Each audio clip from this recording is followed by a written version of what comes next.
Welcome back to Conflicts of Interest. This is episode 773, and today is March 24th, 2025. I'm the host of the show, Kyle Anzalone. We have a ton of news to cover on today's show. In part, that's because I'm sure most of you noticed I missed the Friday episode of the show.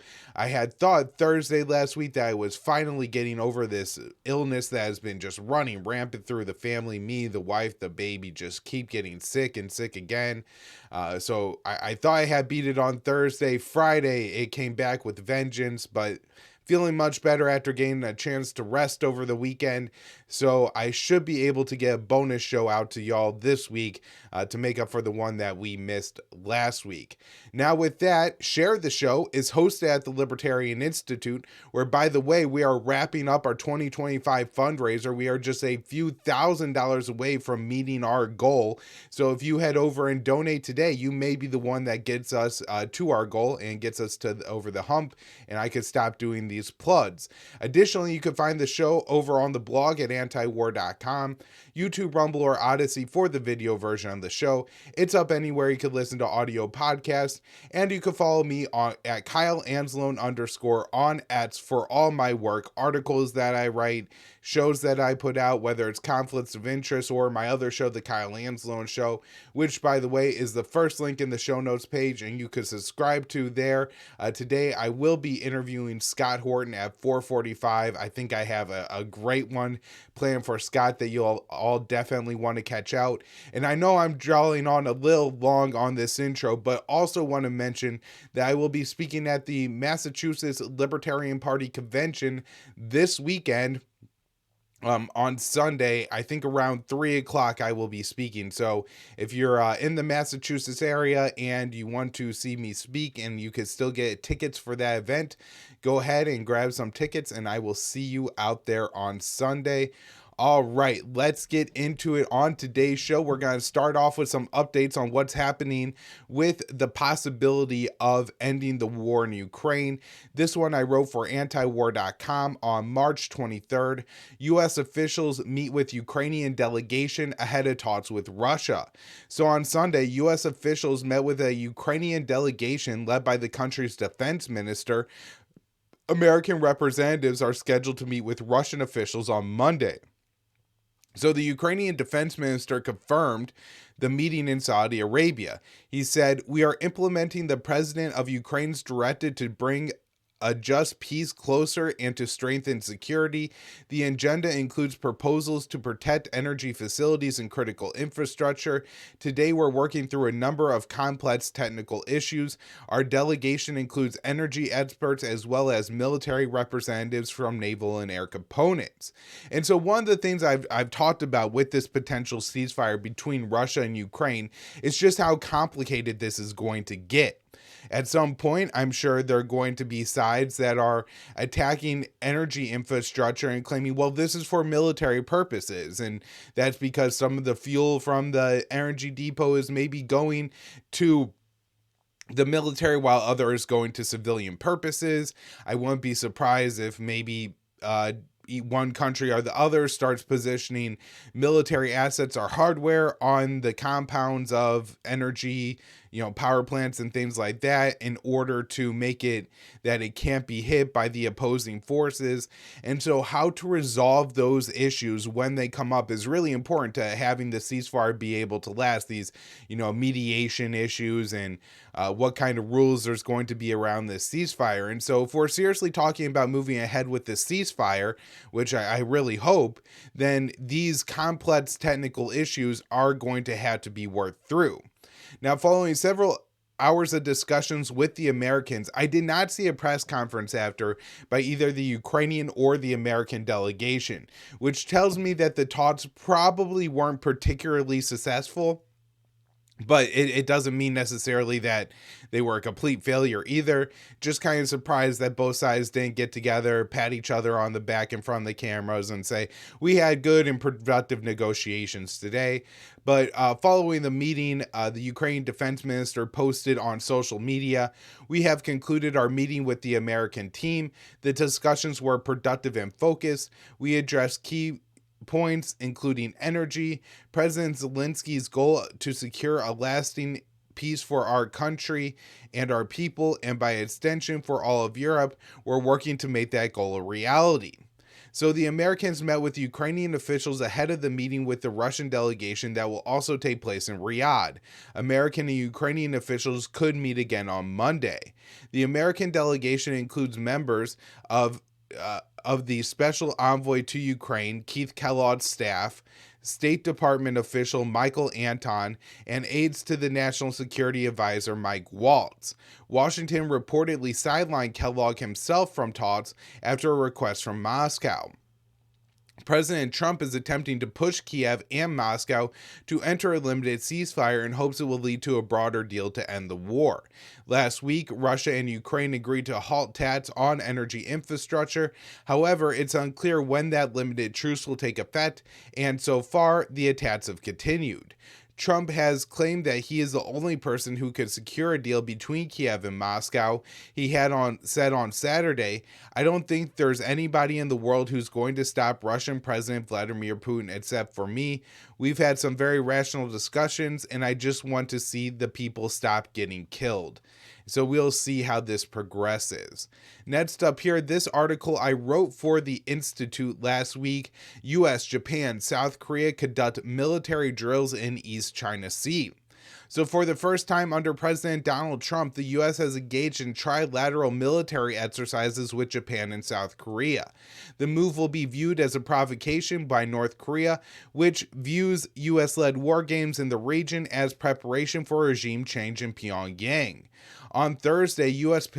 Indo-Pacific Command announced that it had wrapped up 4 days of drills in the East China Sea with the two allies. This week's war games build upon the regular, increasingly complex trilateral cooperation of the three nations, including the January 2025 trilateral bomber escort flights, as the three nations continue integration across the joint force, an Indo-PACOM press release explained. It added, the current activity builds upon previous exercises like Freedom Edge and our continued operations together, advancing doctrine as well as tactics, technique, and procedures among our combined forces. The games were led by the USS Carl Vinson aircraft carrier strike group. The South Korean Defense Ministry said the drills were also meant to prepare for conflict with North Korea. The statement from Seoul said, the exercises focused on enhancing trilateral cooperation for South Korea, the U.S., and Japan's deterrence and response capabilities against North Korea's nuclear, missile, and underwater threats, and bolstering their maritime security capacity. Historically, U.S. war games alongside South Korea often provoke a military response from the North, including retaliatory drills and weapons tests. And we did see North Korea test a new anti-aircraft weapon over the weekend. In response to the Vinson's arrival in South Korea last month, Kim Yo-jong, the sister of Supreme Leader Kim Jong-un, said that Washington is repeatedly committing provocative acts that ignore North Korea's security concerns and worsen the situation. She explained, the United States is openly demonstrating its intention to be the most hostile and confrontational towards the Democratic People's Republic of Korea through these practical actions. The root of escalation of the situation on the Korean Peninsula lies clearly with the United States and its allies, who are further intensifying their military moves to transplant NATO's infrastructure into the region and raise the level of war preparedness. Other than stoking tensions with Pyongyang, the war games on the Korean Peninsula have other consequences. In February, nearly 30 South Koreans were injured after the country's warplanes accidentally bombed a civilian area during live-fire military drills with the U.S. I think they dropped 500-pound bombs on civilian areas. Absolutely horrific what happened there. The pictures were shocking. All right, next up here, got some stories to go through on Gaza, and guys, they just get progressively worse. White House, Trump fully supports Israel's Gaza slaughter. So White House Press Secretary Caroline Leavitt said Thursday that President Trump fully supports Israel's renewed massive bombing campaign in Gaza, which has killed at least 200 children since Tuesday. So she said the president made it very clear to Hamas that if they did not release all the hostages, there would be hell to pay. Unfortunately, Hamas chose to play games in the media with lives. That was a statement from Levitt. So the U.S. and Israel are blaming Hamas for the lack of a continued ceasefire and hostage release, but it was Israel that repeatedly violated the deal in January, which was signed in January, which would have led to the release of all Israeli captives, a permanent truce, and the Israeli withdrawal from Gaza. Levitt said that President Trump fully supports Israel and the IDF and the actions that they've taken in recent days. On Wednesday, the State Department also affirmed that the administration's unconditional support for Israel. The State Department spokeswoman Tammy Bruce said the U.S. will stand with Israel in every circumstance. When asked about the massive child casualties in the Israeli bombing, Bruce pinned the blame on Hamas, saying, "So it's a shame that Hamas has allowed this to occur, like nowhere else other than the people who are facilitated this suffering from the beginning." Bruce claimed that the administration wants peace, but President Trump has emboldened Netanyahu and his government by supplying huge amounts of military aid and repeatedly calling for the permanent expulsion of Palestinians from Gaza instead of pressuring Israel to implement the deal it signed in January.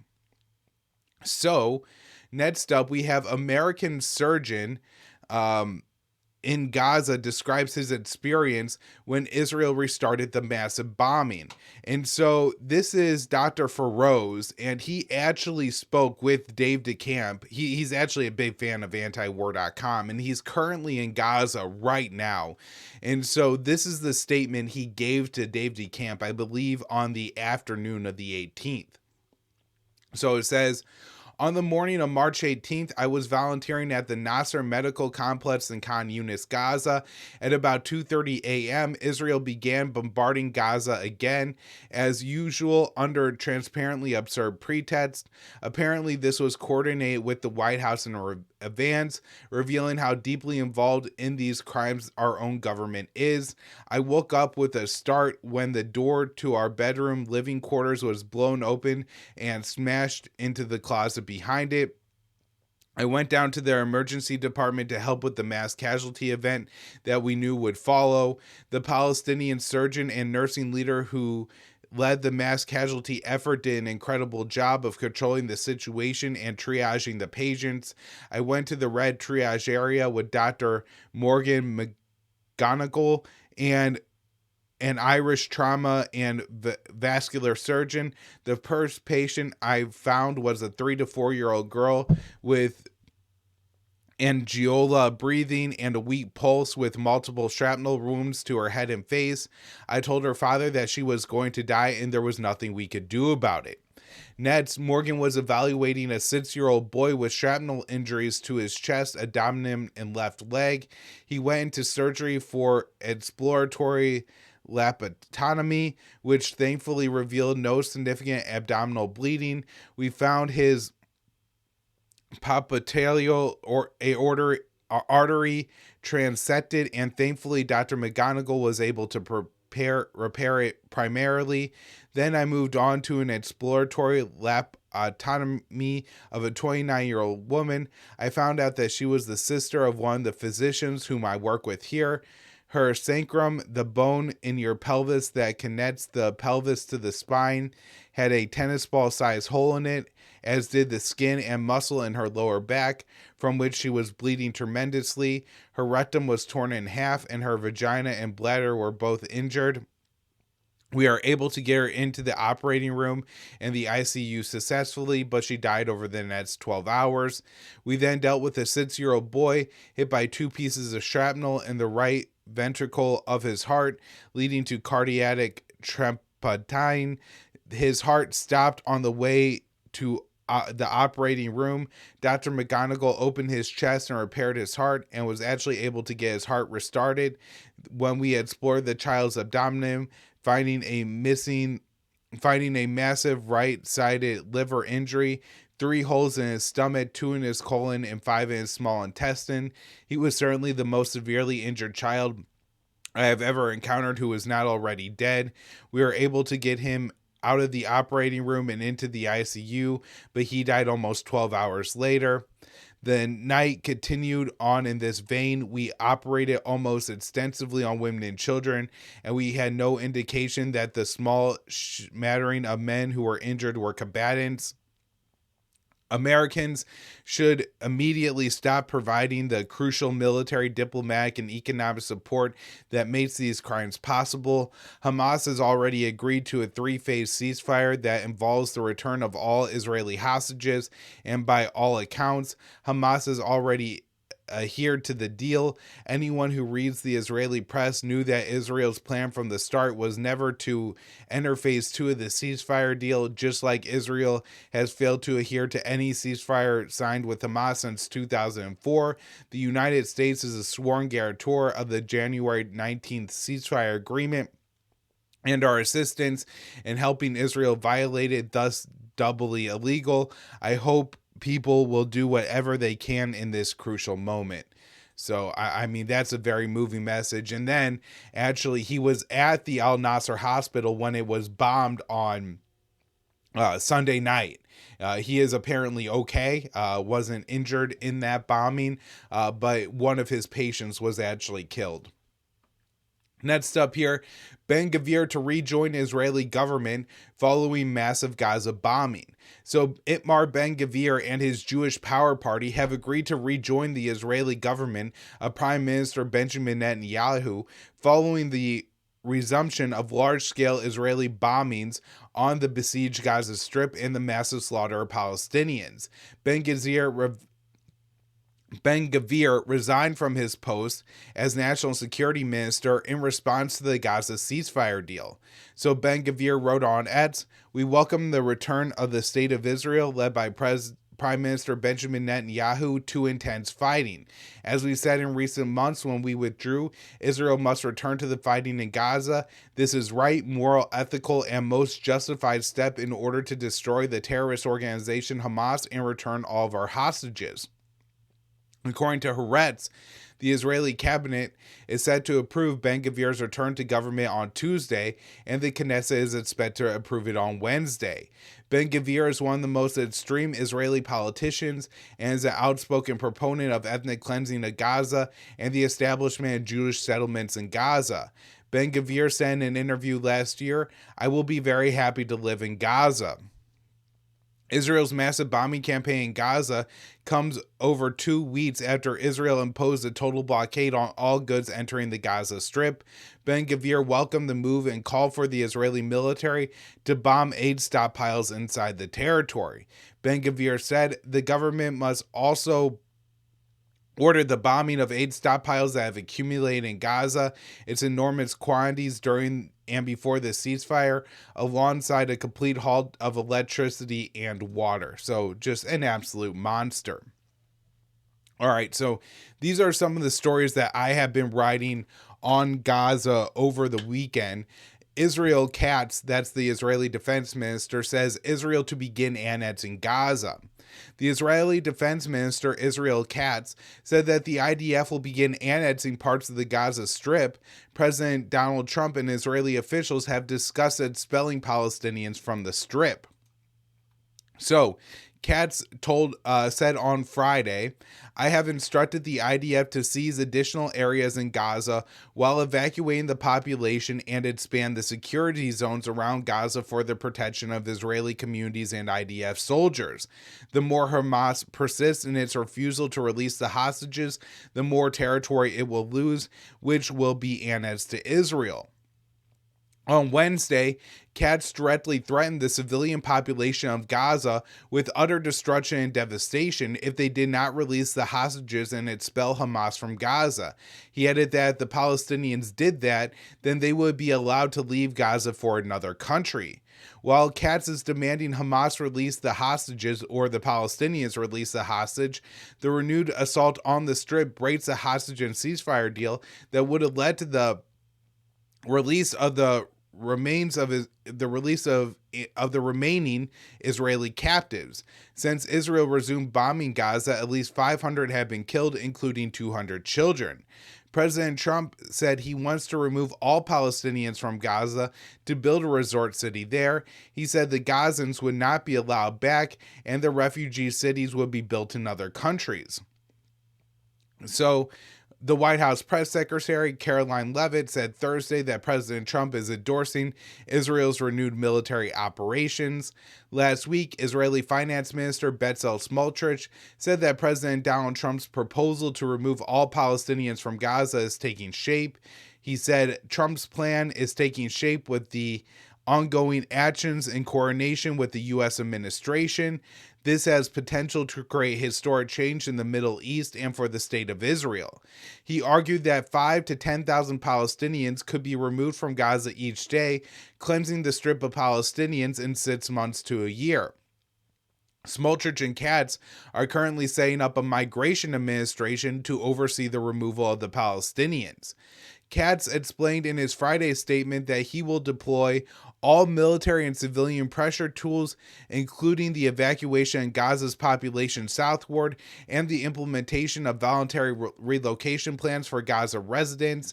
He added that the IDF will establish permanent Israeli control over the territory. On Friday, the Times of Israel reported that Egypt said it was willing to temporarily house 500,000 Palestinians in the northern Sinai while Gaza was being rebuilt. And since it's pretty clear that Gaza isn't going to be rebuilt for the Palestinians, I doubt that this Egyptian plan ever takes shape. Still, Tel Aviv and Washington lack a country to send the roughly 2 million Palestinians to permanently resettle. Over the past week, reports said Syria, Somalia, Somaliland, and Sudan received offers from Washington to resettle Palestinians. It doesn't appear that any were accepted. So this one I wrote yesterday on the 23rd, and it's pretty much an update on the last article. Israel established office dedicated to removing Palestinians from Gaza. So the Israeli Security Cabinet created a new office within the Defense Ministry that will work to remove all Palestinians from Gaza. Defense Minister Israel Katz said that Tel Aviv is moving forward with President Trump's plan for Gaza. The Times of Israel reports the new office was established on Saturday night. A statement from Katz's office said the body will work to encourage the voluntary departure of Palestinians from Gaza and that he would be appointing the head of the agency in the coming days. The office, and this is the statement explaining, will work to prepare for and enable safe, controlled passage of Gaza residents for their voluntary departure to third countries, including securing their movement, as well as coordinating the provision of infrastructure that will enable the passage by land, sea, and air to the destination countries. It went on to argue that Tel Aviv's cleansing of Gaza, in line with Trump's vision, it says, "We are working with all means to implement the U.S. president's vision and will allow any Gaza resident who wants to move to a third country to do so."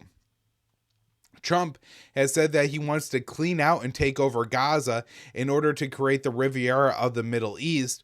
The president explained that the proposal would call for the permanent removal and resettlement of the Palestinians. On Friday, Katz said that Israeli forces would begin annexing Gaza. One of the issues that Tel Aviv and Washington face in cleansing Palestinians from Gaza is finding a country to take the refugees. Many states will refuse to accept the Palestinians, believing the move would help Israel to expel Palestinians from their homeland. The new Israeli Defense Ministry office came through joint planning between Katz and Israeli Finance Minister Bezalel Smotrich. Smotrich recently explained that Israel could expel between 5,000 and 10,000 Palestinians from the Strip per day and will be able to fully cleanse the Strip in the year. He believes this vision is in line with Trump's. Israel broke a hostage and ceasefire deal brokered by Trump's Middle East envoy Steve Witkoff by cutting off all aid to Gaza at the beginning of March. Last week, Israel resumed large-scale bombing in the Strip, killing at least now 670. 2/3 of the dead are children. or excuse me, at least 200 of the dead are children, not two-thirds. However, the White House has endorsed Israel's policy, and so, just supporting the killing.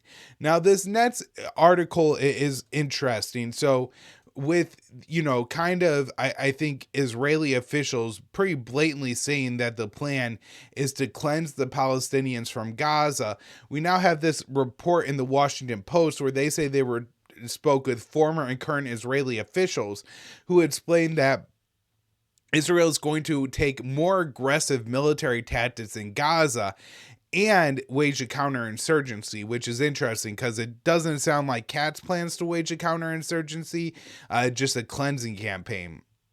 So according to Washington Post, the Israeli military is gearing up for major ground operations in Gaza that could last a month or longer.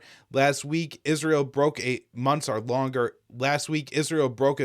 and hostage deal with Hamas and conducted large-scale bombings in the Strip that killed hundreds. The Post spoke with current and former Israeli officials who explained the new and more aggressive tactics would probably include direct military control of humanitarian aid, targeting more Hamas civilian leadership, and evacuating women, children, and vetted non-combatants from neighborhoods to humanitarian bubbles. The officials said those who were not evacuated would face a siege that is more intense version of the tactics employed in last year in northern Gaza. In 2024, the Israeli military carried out a version of the general's plan, an outline for ethnic cleansing drawn up by retired IDF generals for northern Gaza.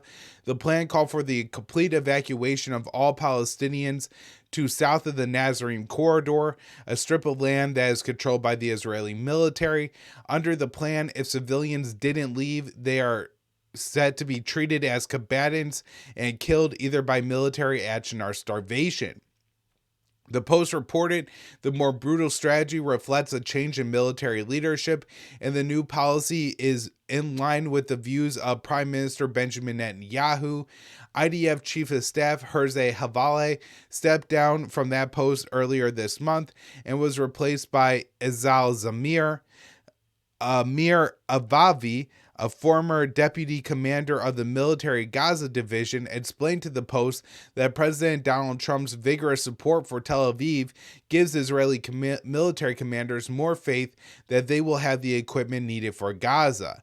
Now that there is new IDF leadership, there is a backup from the U.S., there is the fact that we have enough munitions, and the fact that we've finished our main mission in the north and can concentrate on Gaza. The plans are decisive. There will be a full-scale attack, and they will not stop until Hamas is eradicated completely. We'll see, the former IDF commander explained. So since October 7th, 2023, Israel has decimated the Strip and killed at least 50,000 Gazans. Still, Israeli and U.S. officials have said that Hamas has returned to its pre-war strength. The Post noted that the IDF would not be less restrained in the order to defeat Hamas. So Yossi Kuppenwasser, a former senior IDF intelligence official and head of the Jerusalem Institute for Strategy and Security, a think tank, explained there is less opposition now with Zamir and Defense Minister Israel Katz. They are more ready.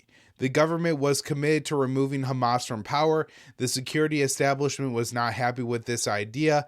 They were trying to focus more on military assets and less on civilian assets, because once you remove Hamas from Gaza, the IDF would have to rule Gaza. While the Post report says the IDF plans to wage counterinsurgency in Gaza, Katz said Tel Aviv will expel the Palestinians and annex the Strip.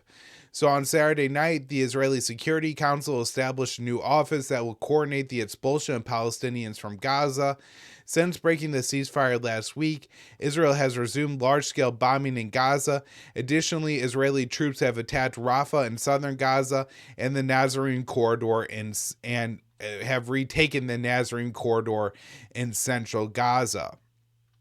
Now, yesterday we had a pretty grim milestone. Official death count in Gaza passes 50,000. The number of confirmed Palestinians killed in the Israeli onslaught has surpassed 50,000. The number is produced by the Gaza Health Ministry and considered a low count by international observers. According to the numbers released by the Gaza Health Ministry on Sunday, 50,021 Palestinians have been killed and 113,274 wounded since October 7, 2023. Of the 50,000 dead, 14,500 are believed to be children. The number of Palestinians killed by Israel has surged in the past week as Tel Aviv broke a ceasefire and hostage exchange, which saw less fighting in Gaza and the return of 30 Israeli hostages in recent weeks. The deal was slated to continue into phase 2 when the remainder of the captives would have been released by Hamas. Since breaking the ceasefire last week, Israel has killed at least 670 Palestinians, including hundreds of children. Israeli forces are targeting Palestinian medical facilities. On Friday, Israel used explosives to flatten Gaza's lone cancer treatment facility. On Sunday, Israel bombed the emergency unit of the Nasser Medical Complex in Khan Yunis, killing at least 5. Again, that's where Dr. Feroz was, who I do understand he posted on Twitter. Some anti-war staff are in contact with him. He is okay. Since the death toll reported by the health ministry is an official count of Palestinians killed and who had their remains brought to a hospital or morgue, the count does not include the 11,000 missing Gazans who are presumed to be dead and their bodies buried beneath the rubble.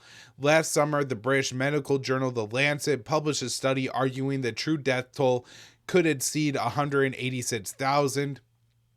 The authors explained, applying a conservative estimate of 4 indirect deaths per 1 direct death to the 37,396 deaths reported, it is not impossible to estimate that up to 186,000 or even more deaths could be attributed to the current conflict in Gaza. A second study published by The Lancet earlier this year concluded that life expectancy in Gaza had been cut nearly in half, from 75.5 to just over 40 during the Israeli onslaught. So over the past 18 months. In September, 99 American healthcare workers who volunteered in Gaza estimated the death toll to be at least 118,000, and they said that was the lowest number that they could, find to report. Okay, so next up here, this is an article I wrote on March 21st for antiwar.com. Iranian Supreme Leader threatens response to any American attack. So during an address on the Persian New Year's, Supreme Leader Ali Khamenei responded to President Trump's recent threats to attack Iran. He said on Thursday, the U.S. and others must know that if they commit any malicious acts against the Iranian nation, they will receive a severe blow. Trump has threatened Iran multiple times in recent weeks. So Trump wrote on Truth Social earlier this week, "Let nobody be fooled. The hundreds of attacks being made by Houthis, the sinister mobsters and thugs based in Yemen who are hated by the Yemeni people, all emanate from and are created by Iran. Any further attack or retaliation by the Houthis will be met with great force, and there will be no guarantee that the force will stop there."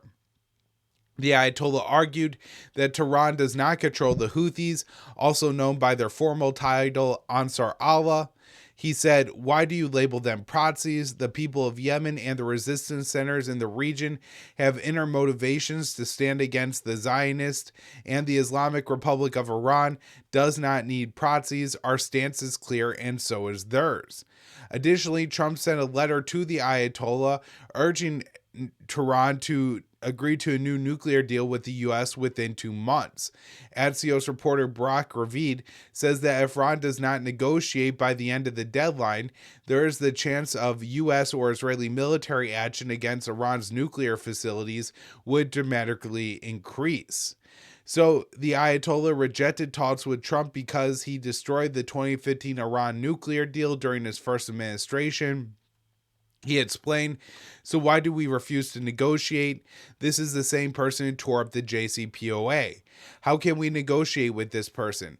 In negotiations, one must be sure that the other party will fulfill their commitments.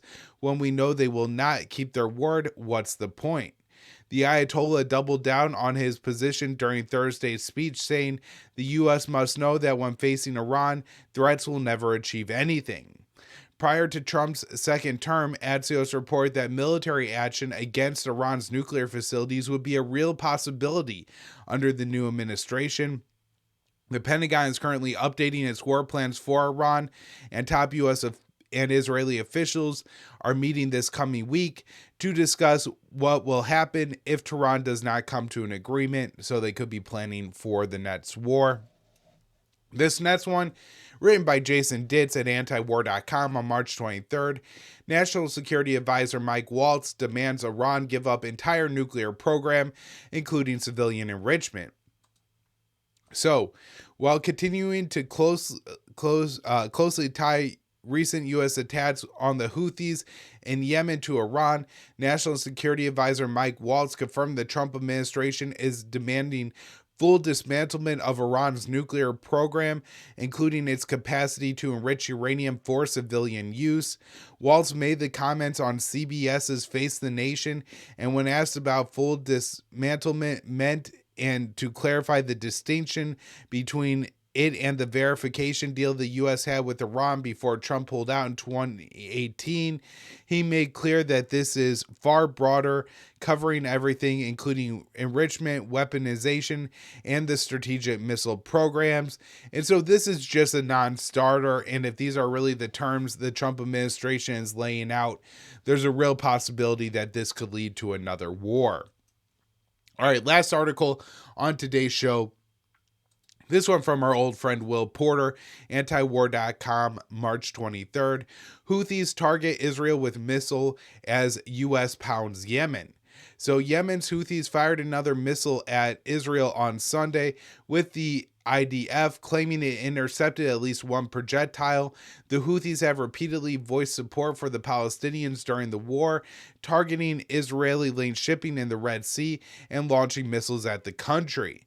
There were no reports of damage or injuries linked to the attack, which reportedly prompted millions of Israelis to take shelter on Sunday morning, per the IDF.